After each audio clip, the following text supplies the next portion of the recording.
तुम लोगों ने नोटिस किया होगा कि काफी चीजों को क्रिंजी समझा जाता है। तुम कभी अपनी पुरानी बातों या चीजों के ऊपर खुद क्रिंज हुए हो?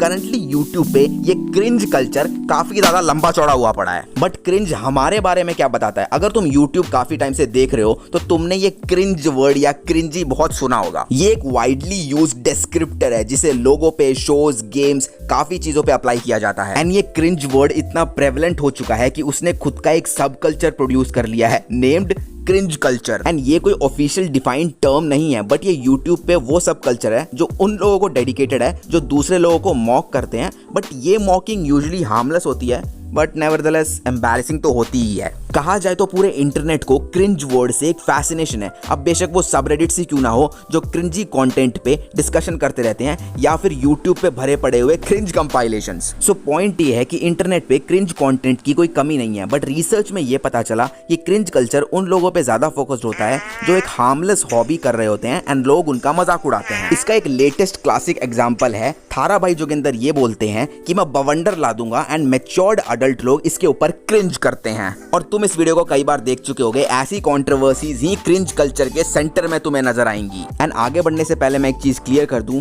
मैं इस चीज पे आर्गुमेंट नहीं कर रहा कि क्रिंजी कंटेंट पे हंसना गलत होता है। ऐसे क्लेम करना तो कुछ ज्यादा ही एक्सट्रीम हो जाएगा। जैसे सलोनियापा की वीडियो समटाइम्स काफी हिलेरियस होती हैं, बट बकवास चीजों में ह्यूमर ढूंढना काफी कमेंट्री चैनल्स का बैकबोन होता है। And after all cringe comedy एक कॉमेडी का एंटायर जॉनरा है जो ऑकवर्डनेस एंड एम्बैरेसमेंट में से ह्यूमर डिराइव करता है। इसके काफी एग्जांपल्स हैं। तुम प्रीवियस टिकटॉक वीडियोस देख लो, या फिर आजकल के इंस्टाग्राम रील्स देख लो, या फिर मिस्टर बीन के शोज देख लो, क्रिंज कॉमेडी भरी पड़ी हुई है। इसमें कोई डाउट नहीं है कि क्रिंज वर्दी कंटेंट में से काफी फनी स्टफ निकल सकता है, बट एक इनोसेंट मूर्ख और स्ट्रेट अप बुलिंग के बीच में हम लाइन कहां ड्रॉ करें? वेल फॉर एग्जांपल अगर तुम ट्रिगर्ड इंसान की वीडियोस को देखोगे तो उसकी वीडियो में एक लाइट हार्टेड टोन होती है। तुम बता सकते हो कि ट्रिगर्ड इंसान की वीडियो में कोई रॉन्गफुल इंटेंशन या क्रूअल्टी नहीं होती, और उसने खुद कहा है कि वो दूसरों को हंसाने की कोशिश करता है। एंड ये क्लियरली दिखता है कि इंटरनेट की वियर्ड वीडियोस उसकी कॉमेडी वीडियोस के लिए परफेक्ट फिट होती हैं। एंड ये ऐड करना भी इंपॉर्टेंट है कि पब्लिक फिगर्स पे जोक क्रैक करना एंड ऑर्डिनरी लोगों का मजाक उड़ाने में फर्क होता है। अगर हम क्रिंजिंग की लिमिट पे जाएं तो क्रिंज कल्चर बुलिंग का एक रीब्रांडेड फॉर्म है जो वल्नरेबल लोगों की मॉकरी एंड गालियों पे डिपेंड करता है,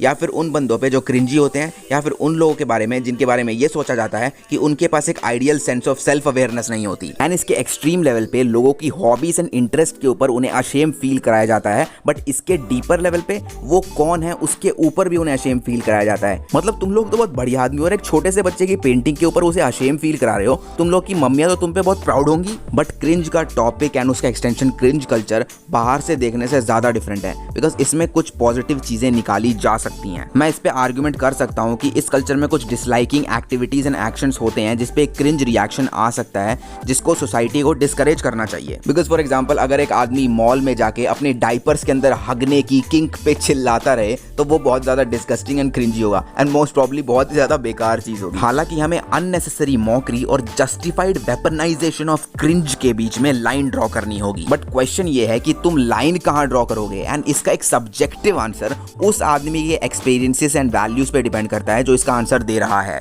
बिकॉज समटाइम्स कन्विंसिंग के मामले में मॉकरी काफी ज्यादा इफेक्टिव हो सकती है, एंड अनएक्सेप्टेबल बिहेवियर को डिस्करेज करने के लिए भी it's more effective. For instance YouTuber थारा भाई जोगिंदर का चिंपैंजी बिहेवियर जो हर दूसरे रोस्टर के ऊपर बवंडर ला रहा है, एक स्ट्रॉन्ग मैसेज दे रहा है कि इस टाइप के बिहेवियर को टॉलरेट नहीं किया जा सकता, एंड इस बिहेवियर के सोशल कॉन्सिक्वेंसेस भी होते हैं। बट कोई भी डिबेट इस चीज को समराइज नहीं कर सकती कि मॉकरी के लिए क्या राइट है और क्या राइट नहीं है। यूजुअली होता क्या है, let me tell you, embarrassment को कुछ आइडियाज एंड बिहेवियर्स के थ्रू डिस्करेज करके उन्हें जानबूझकर वेपनाइज किया जाता है सो दैट वो सोसाइटी में अनफेयर दिखे, एंड वो ऐसे ही मैनिफेस्ट होता है कि वो अनवेलकम और अनप्लेजेंट वे में ही नजर आता है। And I think unnecessary embarrassment की फीलिंग से लड़ने का सबसे बढ़िया तरीका है स्पॉटलाइट इफेक्ट के बारे में अवेयर होना। स्पॉटलाइट इफेक्ट एक साइकोलॉजिकल फिनोमेना होता है जिसमें लोग ये अज्यूम कर लेते हैं कि दूसरे लोग उन पर कितना ध्यान दे रहे हैं, बट एक्चुअल में किसी को भी इस चीज की इतनी परवाह नहीं होती, बिकॉज लोग खुद पे ज्यादा फोकस्ड रहते हैं, दैट्स व्हाई। बट इस टाइप की स्टेटमेंट तुम्हें ऊपर ऊपर से कुछ नेगेटिव सी नजर आएगी, बिकॉज ये एक्चुअली इनक्रेडिबली डिटैचिंग सी है। बिकॉज अगर एक बार तुम्हें पता चल गया कि तुमने जो करा या किया